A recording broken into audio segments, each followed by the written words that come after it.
Hi! Hello! అందరికీ నమస్కారం friends. Welcome back to MVR TSC online classes. మనము దీనిలో భాగంగా తెలుగు మెథడ్‌లో భాగంగా భాషణం గురించి చెప్పుకున్నాం. దాంతో సంభాషణలు అంటే చూడండి. పాఠశాల ఒక కర్మాగారం కాదని, క్రీడా ఉద్యానం వంటిది అని భావిస్తే ఉపాధ్యాయుడు, విద్యార్థులు భయపడరనమాట. చూడండి, పాఠశాల అనేది ఒక కర్మాగారం కాకుండా క్రీడా ఉద్యానముగా మనం భావించాలనమాట. ఉపాధ్యాయుడు ఉపాధ్యాయుడికి విద్యార్థులప్పుడు భయపడరనమాట. అప్పుడు విద్యార్థులతో చెలిమి చేసి సంభాషణ నేర్చుకునే విధంగా చిన్న చిన్న సంఘటనల గురించి 3, 4 వాక్యాల్లో చెప్పే విధంగా ఉపాధ్యాయుడు మార్గదర్శనం చేయాలి. కరెక్టే కదా! అప్పుడు విద్యార్థులతో చెలిమి చేస్తూ ఓకేనా స్నేహపూర్వకంగా సంభాషణ నేర్చుకునే విధంగా చిన్న చిన్న సంఘటనల గురించి 3, 4 వాక్యాల్లో చెప్పే విధంగా ఉపాధ్యాయుడు మార్గదర్శనం చేయాలి ఫ్రెండ్స్. చూడండి, మంచి ఉచ్చారణ గల విద్యార్థుల్లో మొదట సంభాషణ అనేది ప్రారంభించాలి. కరెక్ట్ కదా! మొదట ఏం చేయాలి? సంభాషణ అనేది ప్రారంభించాలి. భాషణం అనుకరణ మీదే ఆధారపడి ఉంటుంది. కరెక్ట్ కదా! భాషణం అనేది అనుకరించడం ద్వారానే ఆధారపడి ఉంటుందన్నమాట. కాబట్టి శిష్టోచ్చారణ ఉండే తల్లిదండ్రులు గల బాలురు శిష్టోచ్చారణ కలిగి ఉంటారు. కాబట్టి కరెక్టే కదా! శిష్టోచ్చారణ ఉండే తల్లిదండ్రుల్లో ఏముంటుంది? వాళ్ళ బాలుర యొక్క శిష్టోచ్చారణ కూడా బాగుంటుందన్నమాట. గ్రామ్య భాష మాట్లాడే వారి గ్రామ్య భాష మాట్లాడే వారి పిల్లలు గ్రామ్య భాషనే మాట్లాడతారు. కరెక్టే కదా! గ్రామాల్లో మాట్లాడే భాష దాంతో మాట్లాడే పిల్లలు గ్రామ్య భాషనే మాట్లాడుతారన్నమాట. ఒక విద్యార్థి మాట్లాడుతుంటే మిగిలిన విద్యార్థులు హేళన చేయకుండా, పరిహాసించకుండా ఉపాధ్యాయులని జాగ్రత్త తీసుకోవాలి. కరెక్ట్ కదా!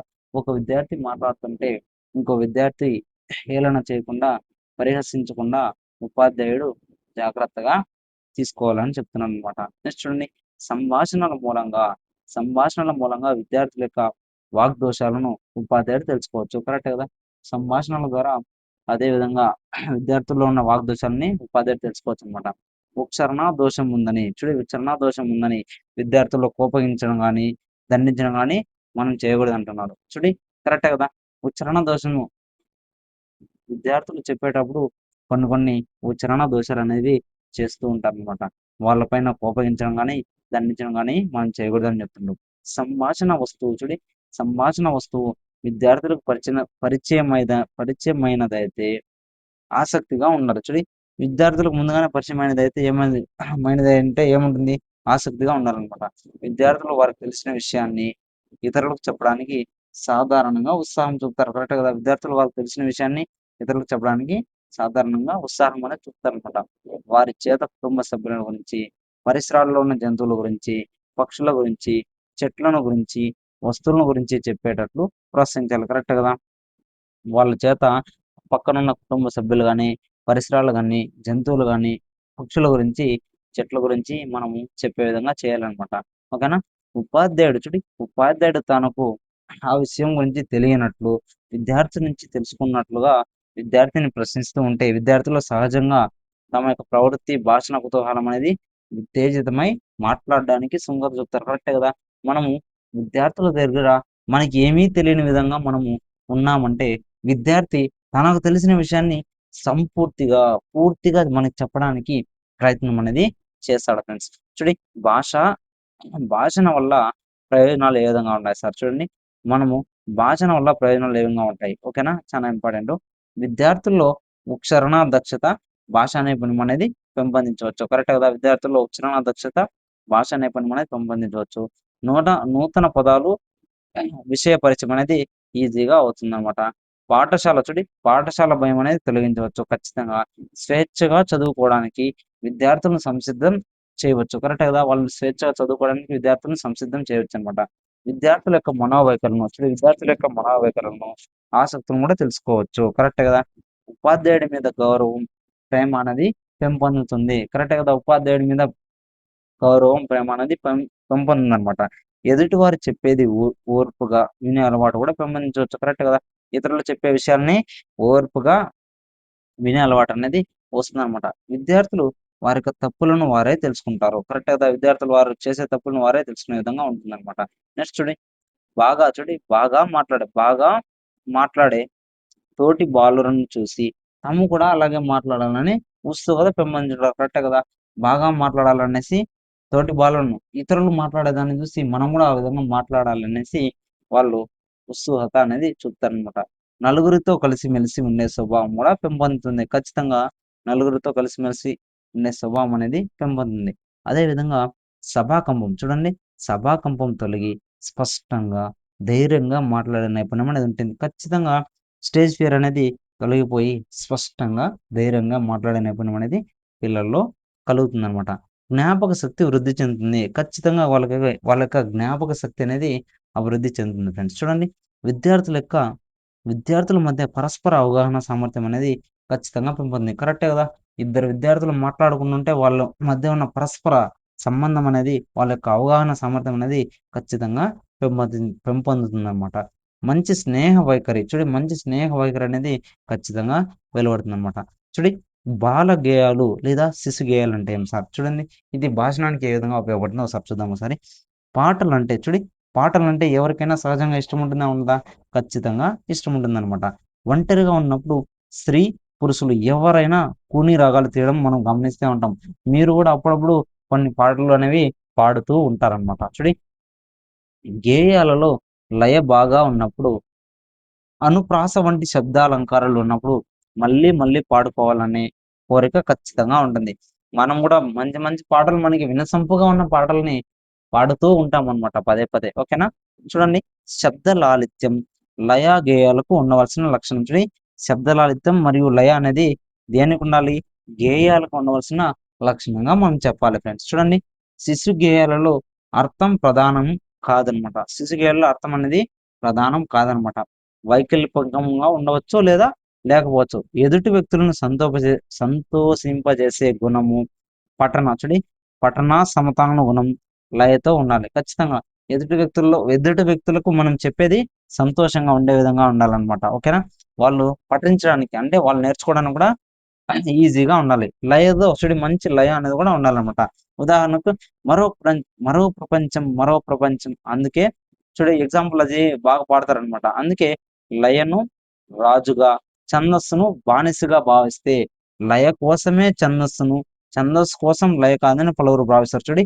లయను ఏ విధంగా భావించాలి?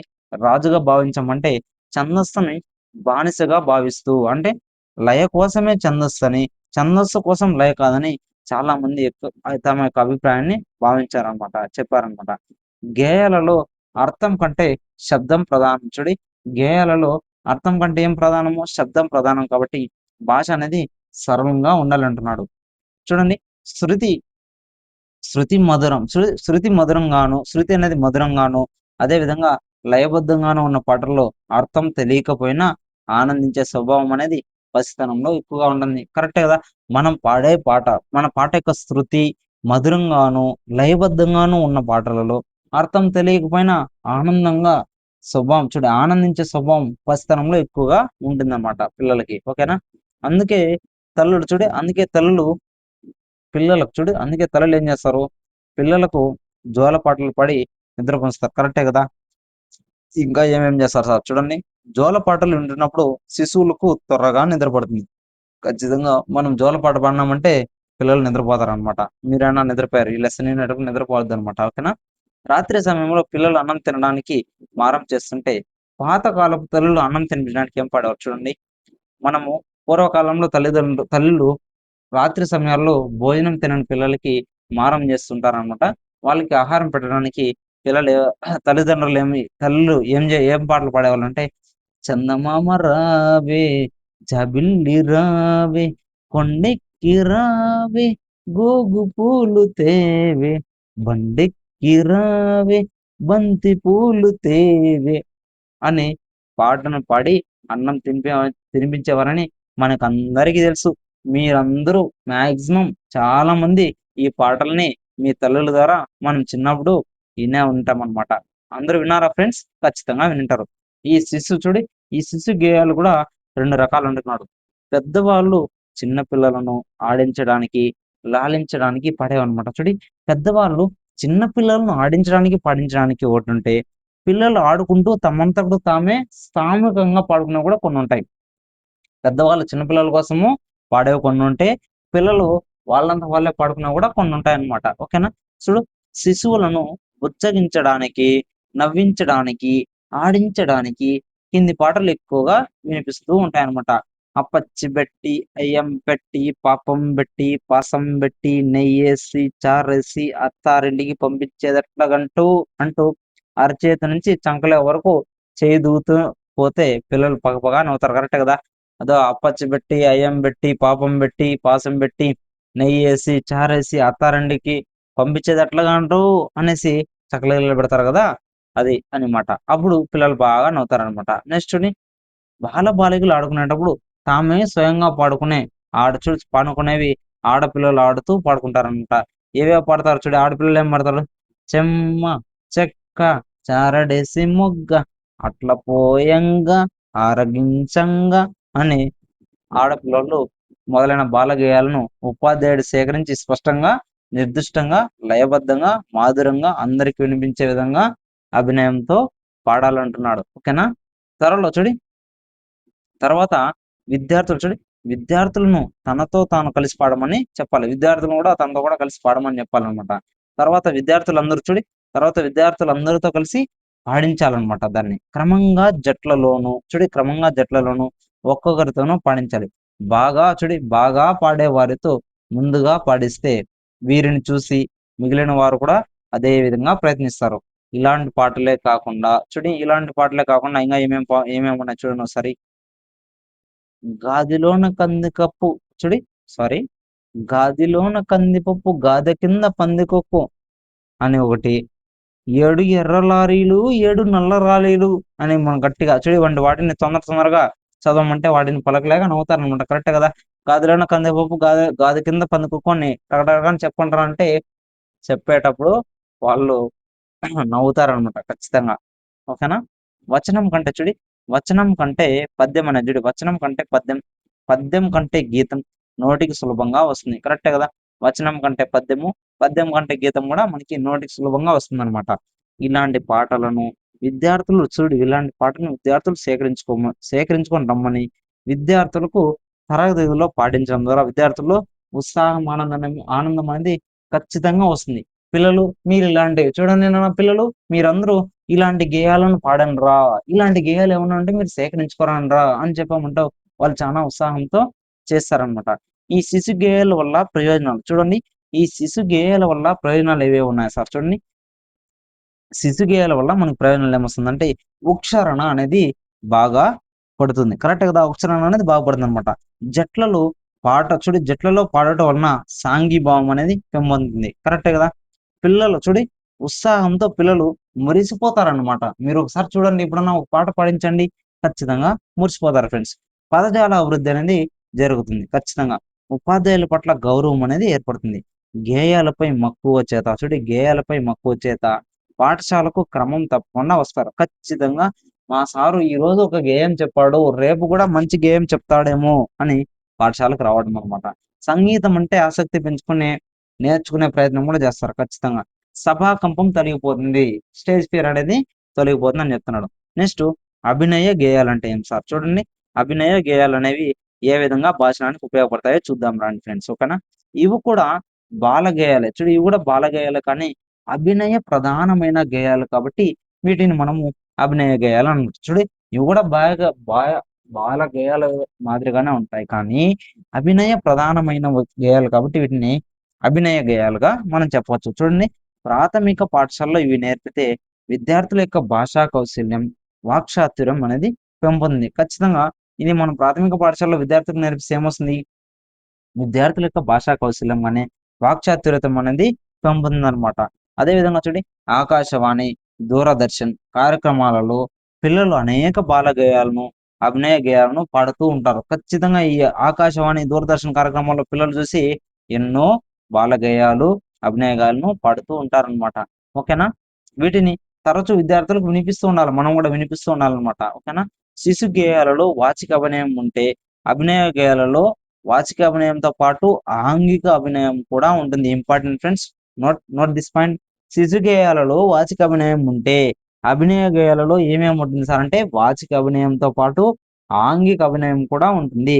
వీటిలో అర్థం ప్రధానంగా ఉంటుంది, భావం కూడా ముఖ్యమైన గుర్తుపెట్టుకోండి.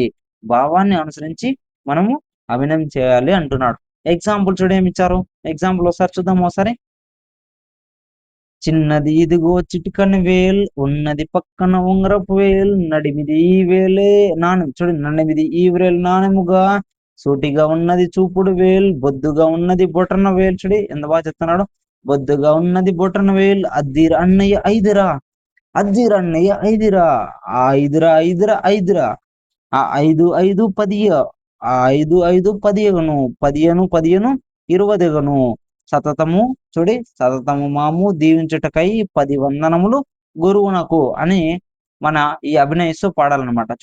చిన్నది ఇదిగో చిటికన వేల్ ఉన్నది పక్కన ఉంగరపు వేల్ నడిమిది ఈ వ్రేల్ నాణెముగా సూటిగా ఉన్నది చూపుడు వ్రేల్ బొద్దుగా ఉన్నది బురటన వేల్ అద్దిర అన్నయ్య 5 గదా అద్దిర అన్నయ్య 5 గదా ఆ 5 5 10 అగును 10 10 ఆను 10 ఆను 20 10 అను 20 సతతము సతతము మాము దీవించుటకై 10 వందనములు గురువునకు. ఈ గేయంలో వేళ్ళ యొక్క పేర్లు ఓకేనా, ఫింగర్స్ యొక్క పేర్లు వేర్లు ఓకేనా, ఫింగర్స్ పేర్లు కానీ నేమ్స్ కానీ కూడిక పాటికలో లాలిత్యం గురువుకి వందనము మొదలైన అంశాలను బోధించడానికి ఇది వీలవుతుందని చెప్తున్నాడు ఫ్రెండ్స్. ఈ గేయాన్ని ఉపాధ్యాయుడు భావానికి తగ్గట్లుగా అభినయిస్తూ పాడుతూ ఈ గేయాన్ని ఉపాధ్యాయుడు భావానికి తగినట్లు అభినయిస్తూ పాడుతూ తర్వాత పిల్లలతో అభినయింప చేయాలన్నమాట.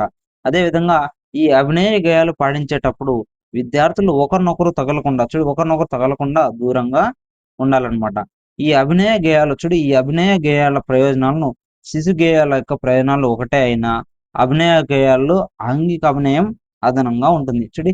ఈ రెండిట్ల యొక్క ప్రయోజనాలు సేమ్ అయినా దీంతో ఎక్స్ట్రా ఏముంటుంది అభినయ గేయాల్లో ఆంగిక అభినయం అనేది అధికంగా ఉంటుందని మనం గుర్తుపెట్టుకోవాలి. నెక్స్ట్ ఏముంది చూడండి, నెక్స్ట్ కథాకథనం. ఏముంది కథాకథనం అంటే ఏం కథలంటే ఇష్టం లేని వారు ఎవ్వరూ ఉండరు, కరెక్టే కదా. కథలంటే ఇష్టం లేని వారు ఎవరైనా ఉన్నారా ఫ్రెండ్స్? ఎవ్వరు ఉండరు అనమాట. ఆ బాలగోపాలం కథలంటే చెవి కోసుకుంటారు. ఆ బాలగోపాలం కథలంటే చెవి కోసుకుంటారు అనమాట. ఎంతసేపు విన్నా కూడా కథలు అనేది విసుగనేది రావన్నమాట. ఓకేనా.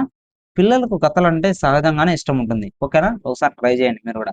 వృద్ధులకు ఓపికతో హరికథలకు బుర్రకథలకు వెళుతూ ఉంటారు. మీరు రీసెంట్ గా శ్రీరామనవమి జరిగింది కదా, ఆ శ్రీరామనవమికి చాలా ప్రదేశాల్లో హరికథ అనేది పెడతారనమాట. ఓకేనా. ఈ హరికథలకి బుర్రకథలకు చాలా మంది వృద్ధులు వెళ్తూ ఉంటారనమాట. కవులు కూడా వారి యొక్క రచనల్లో కథన కౌశలాన్ని ప్రదర్శిస్తూ ఉంటారు. కరెక్ట్ కదా, ప్రదర్శిస్తారు ఖచ్చితంగా. కవులు వారి యొక్క రచనల్లో కథన కౌశలాన్ని ప్రదర్శిస్తారనమాట.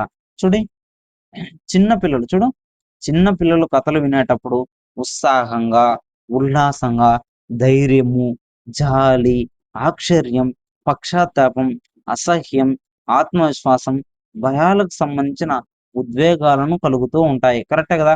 చిన్నపిల్లలకు కథలు వినేటప్పుడు ఉత్సాహం ఉంటుంది, ఉల్లాసంగా ఉంటారు, ధైర్యంగా ఉంటారు, జాలి కలుగుతుంది, ఆశ్చర్యం కలుగుతుంది, పశ్చాత్తాపం కలుగుతుంది, అసహ్యం కలుగుతుంది, ఆత్మవిశ్వాసం అనేది ఉంటుంది, భయం అనేది కూడా ఉంటుందన్నమాట. ఇలాంటి ఉద్వేగాలకి పిల్లలు లోనవుతూ ఉంటారనమాట. ఇవి వారి భావి జీవితానికి కావలసిన శారీరక, మానసిక, సాంఘిక వికాసానికి పునాదులు అవుతాయి. కరెక్ట్ కదా. ఈ వారి యొక్క భావి జీవితానికి కావాల్సిన శారీరక, మానసిక, సాంఘిక వికాసానికి పునాదులు అవుతాయి అనమాట. కథాకథనం ఏకపాత్రాభినయం వంటిది. కరెక్ట్ కదా. కథాకథనం అనేది ఏకపాత్రాభినయం వంటిది అనమాట. కథలోని పాత్రల యొక్క సంభాషణలన్నీ ఒక కథకుడే జరిపి అభినయపూర్వకంగా చెప్పాలి. కరెక్ట్ కదా. కథలోని పాత్రలు ఎన్నో పాత్రలు వస్తుంటాయి ఒక కథలో. ఆ కథలన్నీ, ఆ పాత్రల్లో సంభాషణలన్నీ ఒక కథకుడే సందర్భానికి తగ్గట్టుగా అభినయపూర్వకంగా చెప్పాలన్నమాట. నెక్స్ట్ పిల్లలకు గల ఈ సహజ అనురక్తిని ఆధారం చేసుకొని ఉపాధ్యాయుడు మంచి మంచి కథలను చెప్పి వారితో తిరిగి చెప్పిస్తూ భాషణ నైపుణ్యం అనేది పెంపొందించడానికి కృషి చేయాలి. కరెక్ట్ కదా.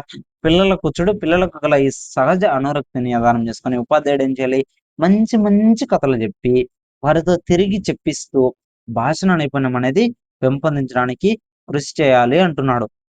చెప్పదగిన కథలు ఏవేవన్నా ఉన్నాయా సార్? ఒకసారి చూద్దామా? చెప్పదగిన కథలు ఏవేవి ఉన్నాయో చూడండి. చారిత్రక కథలు చూడి గాంధీజీ గాని, వివేకానంద, రవీంద్రనాథ్ ఠాగూర్ మొదలైన వారి యొక్క మొదలైన వారి యొక్క జీవిత చరిత్రలు, నీతి చంద్రిక నీతి కథలు, భారతంలోని ఉపాఖ్యానాల్లో ఎన్నో కథలు, అదే విధంగా పంచతంత్రము, హితోపదేశం మొదలైన జానపద కథలు గాని, ఆనందాన్నిచ్చే అద్భుత కథలు, హాస్య కథలు, పౌరాణిక కథలు, బాల భక్తుల కథలు, బాల వీరుల కథలు, సాహస కథలు, యాత్ర కథలు, అరేబియన్ నైట్స్ కథలు, కాశీ మజిలీ కథలు మొదలైనవి పిల్లలు చదవదగినవి, విద్యార్థులకు చెప్పదగినవి. చాలా చాలా ఇంపార్టెంట్ చూడండి ఫ్రెండ్స్. ఇవి వినడానికి, చెప్పడానికి, చదవడానికి ఇంపుగా ఉంటాయి. ఏమేమి కథలు ఉంటాయి సార్ చూడండి. చారిత్రక కథలు చెప్పవచ్చు, గాంధీజీ గురించి చెప్పవచ్చు, వివేకానందుని గురించి చెప్పవచ్చు, రవీంద్రనాథ్ ఠాగూర్ గురించి మొదలైన జీవిత చరిత్రలకు సంబంధించిన వాటిని మనము పిల్లలకి చెప్పవచ్చు అనమాట. నెక్స్ట్ చూడి నీతి కథలు. భారతంలోని ఉపాఖ్యానాలలో ఎన్నో కథలు ఉన్నాయన్నమాట. చూడి ఎన్నో కథలు ఉన్నాయి. అదే విధంగా పంచతంత్రం నీతి కథలు ఏవేవో చూడి. భారతంలోని ఉపాఖ్యానాల్లో ఎన్నో కథలు ఉంటాయి. అదే విధంగా పంచతంత్రం కానీ, హితోపదేశం అనేవి మొదలైన వాటితో పాటు ఇంకా జానపద కథలు కానీ, ఆనందాన్నిచ్చే అద్భుతమైన కథలు, అదే విధంగా హాస్య కథలు, పౌరాణిక కథలు, బాల భక్తుల కథలు, బాల వీరుల కథలు, సాహస కథలు గాని, యాత్ర కథలు గాని, అరేబియన్ నైట్స్ కథలు గాని, కాశీ మజిలీ కథలు గాని మొదలైనవి పిల్లలు చదవడానికి, విద్యార్థులు నేర్చుకోవడానికి చెప్పదగిన కథలుగా మనం చెప్పాలన్నమాట. చూడండి, విద్యార్థుల యొక్క చదువు, వయస్సు, మానసిక శక్తిని బట్టి తగిన కథలను ఎన్నుకొని ఉపాధ్యాయుడు చెప్పాలన్నమాట. కరెక్టే కదా. ఒక విద్యార్థి యొక్క ఏ స్థాయికి మనము ఆ విద్యార్థికి తగిన స్థాయిలో మనము మన యొక్క పాఠ్యాంశాలని, ఈ కథలను వాళ్ళకి అందించాలన్నమాట. చూడండి, కథలు చెప్పే పద్ధతి ఏ విధంగా ఉండాలి సార్ చూడండి ఒకసారి. వీటికి ప్రధాన ప్రయోజనం వీటి యొక్క ప్రధాన ప్రయోజనం లక్ష్యం, వాచిక చర్య అనమాట. ఈ కథల యొక్క ప్రధాన ప్రయోజనం ఏమంటే లక్ష్యము, వాచిక చర్య. కాబట్టి పరిమిత పదాలనే ఉపయోగించాలి, ఎక్కువ పదాలు ఉపయోగించండి. భాష అనేది సరళంగా ఉండాలన్నమాట. సులభంగా భావం గ్రహించగలిగేలా తేలికగా ఉచ్చరించగల పదాలనే కథాకథనంలో ఉపయోగించాలంటున్నాడు. ఓకేనా. ఈ కథాకథనంలో మనం ఏం చేయాలి? సులభంగా భావం గ్రహించాలన్నమాట. అదే విధంగా తేలికగా ఉచ్చరించే పదాలను వాడాలి అంటున్నాడు. నెక్స్ట్ కథ. కథ ఈ కథా నడక మెల్లగా సాగితే విసుగు వచ్చేస్తుంది అనమాట. ఓకేనా. మెల్లగా సాగితే విసుగు వస్తుంది కాబట్టి కథ చకచకా సాగిపోవాలన్నమాట. శ్రోతల మనసును ఆకర్షించడానికి ఇది ఉపయోగపడుతుంది అనమాట. ఫాస్ట్ గా పోవాలన్నమాట. కథను ఆసువుగా చెప్పాలి. పుస్తకం కాగితం చూసి చెప్పకూడదు అనమాట. కథ అనేది పుస్తకము కాగితం చూసి చెప్పకూడదు. దీనివల్ల విద్యార్థుల యొక్క దృష్టి కథపై కేంద్రీకరింప చేయలేరు. మనము కథలు చెప్పేటప్పుడు పుస్తకాన్ని కాగితాన్ని చూసి చెప్పకూడదు అనమాట. ఆంగిక అభినయం చేయడానికి దీనిలో వీలు ఉండదు. కరెక్టే కదా. కథను ప్రత్యక్ష పద్ధతిలోనే చెప్పాలన్నమాట.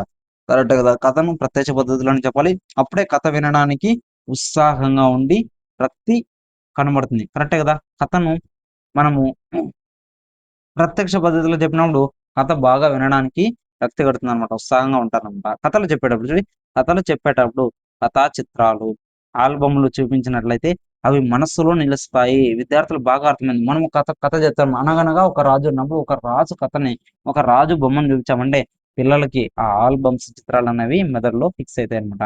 కథలు చెప్పేటప్పుడు విద్యార్థులు కొట్టన అవసరం లేదు. కథలు చెప్పేటప్పుడు విద్యార్థులు కొట్టన అవసరం లేదనమాట. వారు వింటున్నది లేనిది వారి యొక్క ముఖ కవళికలు తెలుస్తాయి. ఖచ్చితంగా మనం కథ చెప్తున్నామంటే వారు వింటున్నారు లేదా వాళ్ళ యొక్క ఫేసులు చూస్తే మనకు అర్థమైపోతుంది అనమాట.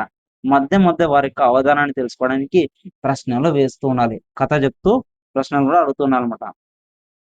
కథలు చెప్పడం పూర్తయిన తర్వాత ఒక్కొక్క విద్యార్థితో తిరిగి వాటిని చెప్పించాలి. మనం ఒక కథ చెప్పిన తర్వాత ఒక్కొక్క విద్యార్థితో తిరిగి వాటిని చెప్పించాలన్నమాట. చిన్న పిల్లలైతే ప్రశ్నల ద్వారా కథను చెప్పించవచ్చు. చిన్న పిల్లలకైతే చిన్న ప్రశ్నలు అడిగి దాని ద్వారా కథను మళ్ళీ చెప్పించవచ్చు అనమాట. అందువల్ల పిల్లలను శ్రద్ధగా కథను వినాలని హెచ్చరించాలి. దోషాలను తోటి బాలులతో సవరింపజేయాలన్నమాట. వాళ్ళు ఏదైనా మిస్టేక్స్ చేస్తే పక్కన వారితో సరిదిద్దాలన్నమాట. నెక్స్ట్ మిగిలిన వారు అతన్ని పరిహాసించబడేటట్లుగా చూడకూడదు. అంటే ఎగతాళి చేసే విధంగా చేయకూడదనమాట. లేనట్లయితే కథ చెప్పే విద్యార్థి నిరుత్సాహపడతాడు. అలా చేసినట్లయితే ఏమైతుంది? కథ చెప్పేవానికి నిరుత్సాహం అనేది ఏర్పడుతుంది. కథాకథనం యొక్క ప్రయోజనాలు ఏ విధంగా ఉన్నాయి సార్ కథాకథనం వల్ల ఇన్ని ప్రయోజనాలు చేకూరుతాయి అంటున్నాను. విమర్శన దృష్టి, సత్ప్రవర్తన అనేది అలవడుతుంది. నెక్స్ట్ భావాలను క్రమంలో వ్యక్తీకరించే శక్తి అనేది వస్తుంది. కరెక్టే కదా! ఇంకా ఏమేమొస్తుంది? కథలు ప్రాథమిక దశలో కథలనేది ప్రాథమిక దశలో ప్రణాళికాంతర్భాగాలుగా, మాధ్యమిక దశలో నీతి బోధకాలుగా, ఉన్నత దశలో బోధనా విధానంలో ఒక వ్యూహంగా ఉపయోగపడతాయి. కరెక్టే కదా! కథలనేది ప్రాథమిక దశలో ప్రణాళిక అంతర్భాగాలుగాను, మాధ్యమిక దశలో నీతి బోధకాలుగాను, ఉన్నత దశలో బోధనా విధానానికి ఒక వ్యూహంగా మనకి ఉపయోగపడతాయన్నమాట. కథ అనేది శ్రవణం, పఠనం.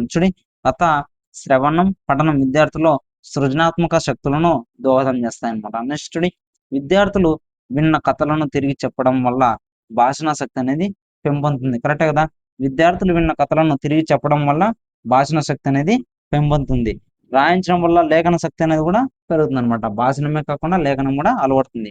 కథల్లోని కొన్ని వస్తువులు పశుపక్షాదులు కథల్లోని కొన్ని వస్తువులు పశుపక్షాదుల ఆకారాలను మట్టితో గాని, ప్లాస్టర్ ఆఫ్ పారిస్ వంటి ఏదైనా పదార్థం గాని మనం తయారు చేయవచ్చు. కరెక్టే కదా! కథలో కొన్ని బోధన నంబర్స్ టీఎల్ఎమ్స్ అనేవి పశుపక్షాదులు మనము మట్టితో తయారు చేయొచ్చనమాట. లేదంటే ప్లాస్టర్ ఆఫ్ పారిస్‌తో కూడా తయారు చేసి చూపించవచ్చు. కథలను తిరిగి చెప్పించడం వల్ల సభాకంపం తొలగిపోతుంది. సొంతంగా కథలు అల్లి చెప్పే సామర్థ్యం అనేది లభిస్తుంది.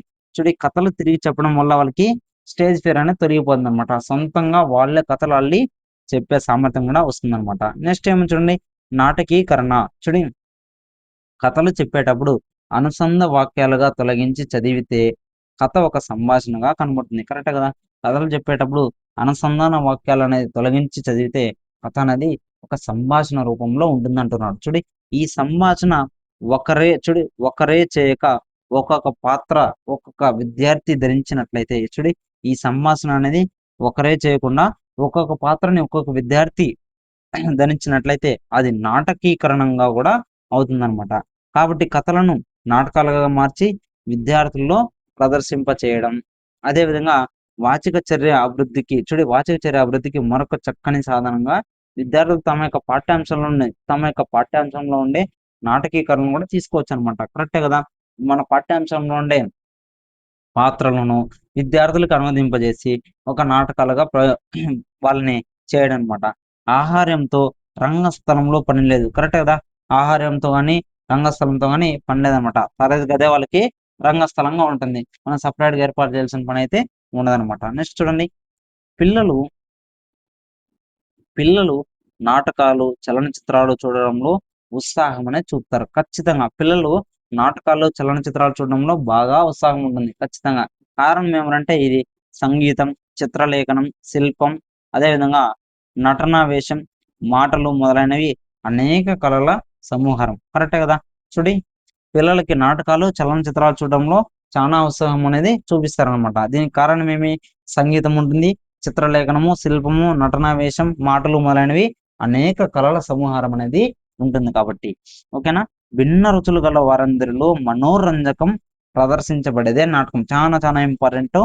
భిన్న రుచులు గల వారందరిలో మనోరంజకంగా ప్రదర్శించబడేది ఏదేనంటే నాటకం అని గుర్తుపెట్టుకోండి. ఓకేనా?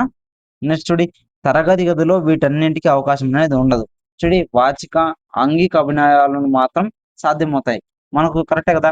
మనకు కావాల్సిన లక్ష్యం అనేది భాషణా శక్తిని పెంపొందించడమే కాబట్టి వీటి వల్ల ఈ లక్ష్యం అనేది నెరవేరుతుంది. మనము ఇప్పుడు చెప్పుకుంటున్నది మొత్తము భాషణా శక్తిని పెంపొందించడానికే కాబట్టి ఇది ఈజీగా నెరవేరుతుందనమాట. సంభాషణలు చేసేటప్పుడు ఉపాధ్యాయుడు వారి యొక్క ఉచ్చారణ దోషాలను సవరించి భాషణాభివృద్ధి కృషి చేయాలి. ఖచ్చితంగా ఉపాధ్యాయుడు వారి యొక్క ఉచ్చారణ దోషాలను సవరించి భాషణాభివృద్ధి చేయవచ్చనమాట. నాటకీకరణం చేయించే విధానం. ఈ నాటకీకరణం చేయించే విధానం ఏ విధంగా ఉంది ఒకసారి నాటకీకరణం ఏ పాఠాన్ని నాటకీకరణ చేస్తామో దాన్ని ముందుగా తరగతి గదిలో ఉపాధ్యాయుడు బోధించాలి. విద్యార్థులు బాగా అర్థం చేసుకున్న తర్వాతనే నాటకీకరణం అనేది చేయించాలన్నమాట. కరెక్టే కదా! వాచకంలోని సంభాషణ రూపంలో ఉన్నట్లయితే దాన్ని యథాతథంగా గ్రహించవచ్చు. వాచకంలో సంభాషణ రూపంలో ఉంటే దాన్ని యథాతథంగా మనము గ్రహించి దాన్ని చేయొచ్చు అనమాట. విషయం విషయం కథన రూపంలో ఉంటే సంభాషణ రూపంలోకి మార్చి నాటకీకరణకు సిద్ధం చేయాలి. విషయం అనేది కథా రూపంలో ఉంటే దానిని సంభాషణ రూపంలోకి ట్రాన్స్లేట్ చేసి మనము నాటకీకరణగా మార్చాలన్నమాట. ఈ సంభాషణలు ఉపాధ్యాయుడే రాయాలి. ఎవరు రాయాలి? మనమే టీచర్సే రాయాలన్నమాట. పాత్రాభినయానికి సంభాషణలు చక్కగా చెప్పడానికి ప్రాధాన్యత అన్నది ఇవ్వాలి. ఈ పాత్ర అభినయానికి సంభాషణలు చెప్పడానికి ప్రాధాన్యత అనేది ఇవ్వాలంటున్నాడు. చూడి పై తరగతులకు వెళ్ళే సంభాషణలు ఫ్రెండ్స్ చూడండి. పై తరగతులకు వెళ్ళే కొద్ది సంభాషణలను విద్యార్థుల చేతనే రాయించాలన్నమాట. హైయర్ క్లాసెస్ వెళ్ళే కొద్ది విద్యార్థుల దగ్గర రాయించాలన్నమాట. వారు రాసిందే కాబట్టి పాత్రల స్వభావం చక్కగా అవగతం అవడం వల్ల పాత్ర పోషణ, అభినయం అత్యంత సహజంగా ఉంటుంది. కరెక్టే కదా! వాళ్ళు రాయిందే కాబట్టి వాళ్ళ యొక్క పాత్ర స్వభావం అనేది నీట్‌గా వాళ్ళకి అర్థమవుతుంది. దాని పాత్ర పోషణ అనేది, అభినయం అనేది అత్యంత సహజంగా ఉంటుందన్నమాట. ఓకేనా? సంభాషణను కంఠస్థం చేయవలసిన అవసరం ఉంటుంది. అంటే ఉన్నది ఎందుకు? ఆల్రెడీ వాళ్ళే రాసారు కదా! భాషా జ్ఞానం అనేది బాగా పెరుగుతుందన్నమాట. ఇది దృశ్య సంబంధి కాబట్టి కంటి మూలంగా లభించిన జ్ఞానం మనసుకు హత్తుకుంటుంది. కరెక్టే కదా! వాళ్ళు దృశ్యంగా చూస్తూ రాస్తారు కాబట్టి ఆటోమేటిక్‌గా వాళ్ళకి జ్ఞానం అనేది మనసులో హత్తుకుపోతుందన్నమాట. మర్చిపోవడానికి అవకాశం ఉంటుందంటే ఉండదు. ఓకేనా? కేవలం వచన రూపంలోనే ఈ నాటకీకరణ ఉండాల్సిన అవసరము లేదనమాట. పద్య రూపంలో గాని, గేయ రూపంలో గాని ఉండవచ్చు అని చెప్తున్నాడు. గేయ రూపంలో ఉన్న మరొక సంభాషణ మొదటి పిల్లవాడు ఎండలు కాసేదెందుకురా? మొదటి పిల్లవాడు అంటున్నాడు. ఎండలు కాసేదెందుకురా? అంటే రెండో పిల్లాడు ఏమంటున్నాడు? వానలు కురిసేటందుకురా అంటున్నాడనమాట. మళ్ళీ మొదటి పిల్లవాడు వానలు కురిసేదెందుకురా అని అడిగితే రెండో పిల్లవాడు చెరువులు నిండేందుకురా అని అడుగుతున్నాడు. మళ్ళీ మొదటి పిల్లవాడు చెరువులు నిండేది ఎందుకురా అని అడుగుతున్నాడు అనమాట. మళ్ళీ రెండో పిల్లవాడు ఏమంటాడు? పంటలు పండేందుకురా అని చెప్తున్నాడు ఆన్సర్. మొదటి పిల్లవాడు మళ్ళీ చూడి పంటలు పండేది ఎందుకురా అని క్వశ్చన్ చేస్తే ఇంకో విద్యార్థి ఏమంటున్నాడు? ప్రజలు బ్రతికేటందుకురా అంటున్నాడు. మళ్ళీ ఇంకో పిల్లాడు ప్రజలు బతికేది ఎందుకురా అని అడిగితే రెండో పిల్లవాడు దేవుని కొలిచేటందుకురా అంటున్నాడనమాట. పై సంభాషణలో ప్రకృతి సత్యం మొదలుకొని జీవిత పరమార్థం వరకు ఇమిడి ఉన్న వాస్తవాలన్నీ క్రీడా మార్గంలో ఆడుతూ, పాడుతూ పిల్లలు ఆకలింపు చేసుకుంటారు. కరెక్ట్ కదా! పైన జరిగిన సంభాషణలో ప్రకృతి సత్యం అనేది మొదలుకొని జీవిత పరమార్థం వరకు ఇమిడి ఉన్న వాస్తవాన్ని క్రీడా మార్గంలో ఆడుతూ, పాడుతూ పిల్లలు ఆకలింపు చేసుకుంటూ ఉంటారు. కరెక్టే కదా! పై భాషా జ్ఞానాన్ని, వాచిక సామర్థ్యాన్ని నాటకీకరణం ద్వారా అభివృద్ధి చేయవచ్చు. కరెక్టే కదా! పైన మనం చెప్పుకున్న భాషా జ్ఞానాన్ని, వాచిక సామర్థ్యాన్ని మనం దేని ద్వారా చేయొచ్చు? నాటకీకరణ ద్వారా అభివృద్ధి చేయవచ్చనమాట. నాటకీకరణం వల్ల ప్రయోజనాలు ఏమున్నాయి సార్? ఒకసారి చూద్దాం రండి. నాటకీకరణ వల్ల ఏమేం ప్రయోజనాలున్నాయి? ఓకేనా? బాల గేయాలు, కథాకథనం వల్ల సాధించే ప్రయోజనాలన్నీ ఈ నాటకీకరణం వల్ల సాధించవచ్చు. కరెక్టే కదా! మనం ఇంతసేపు చెప్పుకున్న బాల గేయాలు గాని, కథాకథనం వల్ల సాధించే ప్రయోజనాలన్నీ మనం దేని ద్వారా సాధించవచ్చు అంటున్నాడు? నాటకీకరణ ద్వారా సాధించవచ్చనమాట. సభాకంపం తొలగిపోతుంది. స్టేజ్ ఫియర్ అనేది ఉండదు.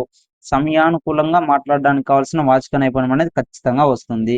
ఉపాధ్యాయుడు వారికి ఒక ఆత్మీయుడుగా కనిపిస్తాడు. ఖచ్చితంగా ఉపాధ్యాయుడు వారికి ఆత్మీయుడుగా కనిపిస్తాడు. పాఠశాల అంటే అనురాగంతో ఏర్పడుతుంది. పాఠశాల అంటే ఒక అనురాగం అనేది ఏర్పడుతుందనమాట. సంఘీభావం అనేది కూడా పెంపొందుతుంది. నెక్స్ట్ ఒకరు మాట్లాడిన తర్వాత మరొకరు మాట్లాడాలనే స్పృహ అనేది కలుగుతుంది. ఖచ్చితంగా ఒకరు మాట్లాడిన తర్వాత మరొకరు మాట్లాడాలనే ఆలోచన వస్తుంది. ఒకరు మాట్లాడుతుంటే మధ్యలో మాట్లాడరాదనే భావన కూడా ఏర్పడుతుంది. కరెక్టే కదా!